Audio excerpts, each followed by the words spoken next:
مزید ویڈیوز کے لیے ہمارے چینل ہاؤس آف اسلام کو سبسکرائب کرنا نہ بھولیے۔ شکریہ۔ اور دوسری بات یہ اعتراض کرتے ہیں جی قرآن میں یہ بھی آتا ہے کہ قیامت قریب ہے، وما یدریک لعل الساعة تکون قریبا، اور حضور پاک نے بھی فرمایا کہ بعثت انا والساعة کہاتین، میں اور قیامت ایسی ہیں جیسے انگلیاں ملی ہوئی۔ کیا مانے؟ یعنی میرے بعد اب قیامت ہوگی، اب اور کوئی نبی نہیں آئے گا اور کوئی دین نہیں آئے گا،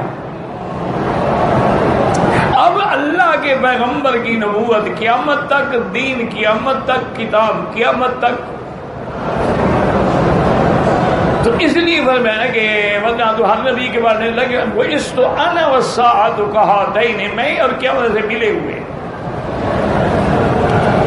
اب جو منکرین اسلام ہیں وہ کہتے ہیں جناب یہ آیت کب اتری؟ 1400 سال تو ہمیں ہو گئے نا، تو قریب کا کیا معنی ہوا کہ قیامت قریب ہے؟ 1400 سال گزر گئے ابھی بھی نہیں آئی ہے تو کہتے ہیں قریب ہے۔ تو اس لیے اس بات کو بھی سمجھ لیں کہ نشانیاں ہر چیز کی الگ ہوتی ہیں۔ اب دیکھیں نا کہ دنیا کا نقشہ بنا ہوا ہے، ایک گیند کی طرح ہے نا، کرہ ہے، اس پر سارے عالم کا نقشہ ہے، ورلڈ میپ ہے۔ اچھا اس میں اشارات ہوتے ہیں کہ جی یہ جو نیلا اشارہ ہے یہ دریا ہے، یہ سبز ہے فلاں چیز ہے، یہ سرخ ہے یہ فلاں چیز ہے، چھوٹے چھوٹے اشارے ہوتے ہیں۔ اب اتنے ایک کوڑے پر پورے عالم کا نقشہ کیسے آ سکتا ہے؟ وہ نشانیاں ہیں، ان کی ہدایات ہیں کہ اگر یہ 1 ملی میٹر ہو تو اس سے مراد اتنا 1000 میل ہوگا۔ تو اسی طرح جب ہم کہتے ہیں قریب ہے وہ الگ بات ہے، جب میرا مالک کہتا ہے قریب ہے تو الگ بات ہے۔ اور دوسری بات یہ یاد رکھیں کہ ہر آنے والی چیز قریب ہوتی ہے، جانے والی دور ہوتی ہے۔ تو قیامت آ رہی ہے اور دنیا جا رہی ہے، الدنیا مدبرۃ والآخرۃ مقبلۃ، تو لہذا وہ قریب ہے۔ آپ مدینہ شریف جاتے ہیں تو آپ مکہ دور ہوتا جائے گا، مدینہ پاک قریب ہوتا جائے گا۔ تو اسی طرح جب قیامت آ رہی ہے تو گویا کہ وہ قریب ہے۔ اس لیے ہمیشہ میں نے عرض کیا تھا کہ یہ قیامت کا جو مسئلہ ہے یہ ما سوائے نور ایمان کے سمجھ آ ہی نہیں سکتا۔ ہر چیز کو سمجھنے کے لیے 2 نور کی ضرورت ہوتی ہے۔ کیا معنی؟ مثلا ایک آدمی کی آنکھیں ہیں لیکن اندھارا ہے تو وہ بھی نہیں سمجھ سکتا۔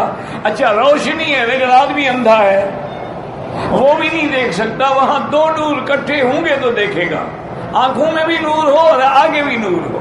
لیکن قیامت اور آخرت کے معاملے میں 3 نوروں کی ضرورت ہے کہ اس کے پاس دل کی بصیرت بھی ہو، بصارت بھی ہو اور نور ایمان بھی ہو، کیونکہ ہر مومن کو اللہ نے نور دیا ہے۔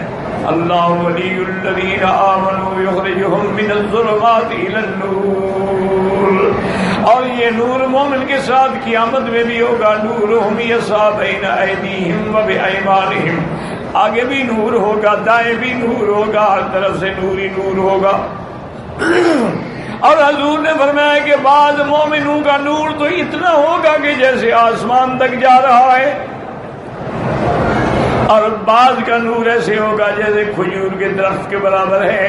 ادنا منہم نورن، اور سب سے قلیل اور تھوڑا مومن کے اندر وہ نور ہوگا جو اس کے پاؤں کے انگوٹھے پر روشنی ہوگی، لیکن اس کے بعد بھی نور ہوگا چاہے تھوڑا۔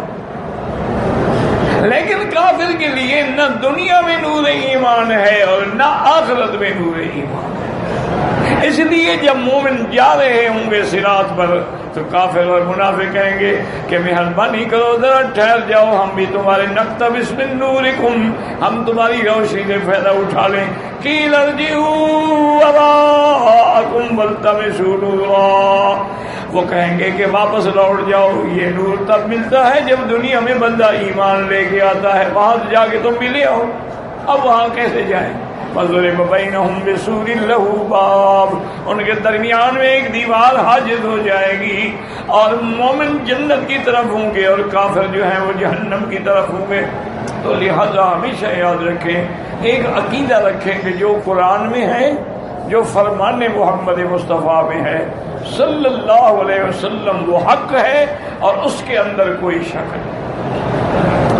اسی لیے میرے مدنی جب نیند سے اٹھتے تھے صبح کو تو یہ آیت پڑھتے، ان فی خلق السماوات والارض واختلاف الليل والنهار لآیات لأولی الالباب۔ اس کے بعد فرماتی اللہم انت قیم السماوات والارض، اللہم انت نور السماوات والارض، اللہم انت الحق ووعدک الحق ولقاؤک حق والجنة حق والنار حق والساعة حق والنبیون حق ومحمد صلی اللہ علیہ وسلم حق۔ حضور کہتے یا اللہ تیری ذات بھی حق ہے اور قیامت میں تیرا لقاء جو ہے وہ بھی حق ہے، اور جنت بھی حق ہے، جہنم بھی حق ہے، قیامت بھی حق ہے، تمام انبیاء بھی حق ہیں، اور محمد مصطفیٰ اور ان کی نبوت بھی حق ہے۔ حضور ذرا خود فرماتے ہیں۔ تو اب اس لیے مفسر رحمت اللہ علیہ فرماتے ہیں کہ ثقلت فی السماوات والارض، یقول خفیت فی السماوات والارض فلا یعلم قیامہ یذکر ملک مقرب ولا نبی مرسل۔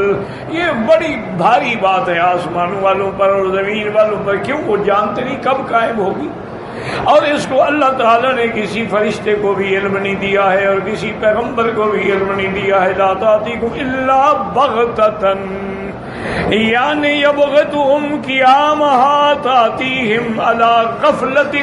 قیامت ایسے آئے گی کہ ہر آدمی اپنے کام میں مشغول ہوگا اور قیامت قائم ہو جائے گی۔ آپ نے فرمایا قیامت آگے گھیر لے گی اور لوگوں کا یہ عالم ہوگا کہ کوئی آدمی اپنے جانوروں کو پانی پلا رہا ہوگا، کوئی آدمی اپنے پانی کا حوض ٹھیک کر رہا ہوگا، اور کوئی آدمی بازار میں اپنا سامان بیچ رہا ہوگا، ہر کوئی آدمی میزان کر کے چیزیں تول رہا ہوگا اور قیامت قائم ہو جائے گی۔ حضرت ابی ہریرہ رضی اللہ عنہ فرماتی ہیں کہ حضور پاک نے فرمایا قیامت قائم نہیں ہوگی جب تک کہ سورج مشرق کے بجائے مغرب سے طلوع نہیں ہوگا۔ فَإِذَا طَلَعَتْ، جب سورج مغرب سے نکل آیا، وَرَآهَا النَّاسُ، اور لوگوں نے دیکھ لیا، اب سب ایمان لائیں گے، لیکن اس وقت ایمان نفع نہیں پہنچائے گا، اس وقت توبہ بھی قبول نہیں ہوگی، کیونکہ جب سورج مغرب سے نکلے گا اغلقت ابواب التوبہ، توبہ کے دروازے جو ہیں وہ بند کر دیے جائیں گے۔ وَلَتَقُومَنَّ السَّاعَةُ وَقَدْ نَشَرَ الرَّجُلَانِ ثَوْبَيْهِمَا بَيْنَهُمَا فَلَا يَتَبَايَعَانِهِ وَلَا يَطْوِيَانِهِ۔ دو آدمی کپڑا لے رہے ہیں، ایک آدمی نے کپڑا کھول کے دکھایا ہے، ابھی سودا طے نہیں ہوا کہ قیامت جو ہے وہ قائم ہو جائے گی۔ قَدْ انصرف الرَّجُلُ باللبن لقحته فلا يطعمه، کوئی آدمی دودھ نکال رہا ہوگا اونٹنے کا لیکن پینا نصیب نہیں ہوگا۔ حوض فلا يسقي فيه، اور کوئی حوض بنا رہا ہوگا، قد رفع اکلته الى فيه فلا يطعمها، اور بعض آدمی لقمہ اٹھا کے منہ میں ڈالنے کی کوشش کرے گا لیکن قیامت قائم ہو جائے گی، وہ نہیں ڈال سکے گا۔ وقال مسلم بھی صحیح حدثني زهير بن حرب قال حدثنا سفيان بن عيينة بالزناد عن الأعرج عن النبي رضي الله عنه يبلغ به قال تقوم الساعة والرجل يحلب لقحته، اپنی اونٹنی کا دودھ نکال رہا ہوگا، فما يصل الإناء إلى فيه، وہ برتن نبی منہ تک بھی نہیں رہ جائے گا کہ قیامت قائم ہو جائے گی۔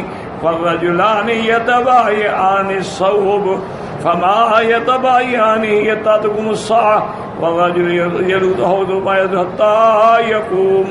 بعض آدمی کپڑا بیچ رہے ہوں گے، ابھی بات طے نہیں ہوگی کہ قیامت قائم ہو جائے گی۔ اب اللہ نے فرمایا یہ آپ سے پوچھتے ہیں قیامت کے بارے میں، آپ گویا سمجھتے ہیں کہ ہمارے دوست ہیں، ہمارے مہربان ہیں۔ ایک معنی یہ ہے، ایک معنی یہ ہے کہ ان کافی ہے نا، گویا کہ آپ نے اس کی تحقیق کر لی ہے اور آپ کو پتہ ہے، اس لیے وہ آپ سے آ کے پوچھتے ہیں۔ فَأَوْحَى اللَّهُ إِلَيْهِ أَنَّمَا عِندَهُ اسْتَأْثَرَ بِهِ، کہ علم صرف اللہ کے پاس ہے۔ فلم يطلع اللہ علیہ ملکا مقربا ولا رسولا، اللہ نے کسی فرشتے کو علم نہیں دیا، نہ کسی پیغمبر کو علم دیا ہے.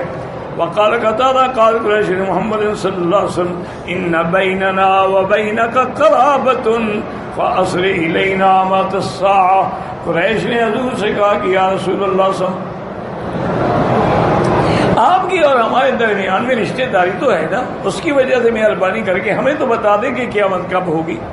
فقال اللہ عز وجل یسألونک کأنک حفی عنہا وقد روى المجاهد وإكرمة وأبي مالك والسدي وهذا قول والصحيح والمجاهد من رواية ابن رجين وإسلام قال كافي عنها قال استخفيت عنها السؤال حتى علمت وقتها کہ آپ نے چھپا رکھا ہے حالانکہ آپ کو علم ہے.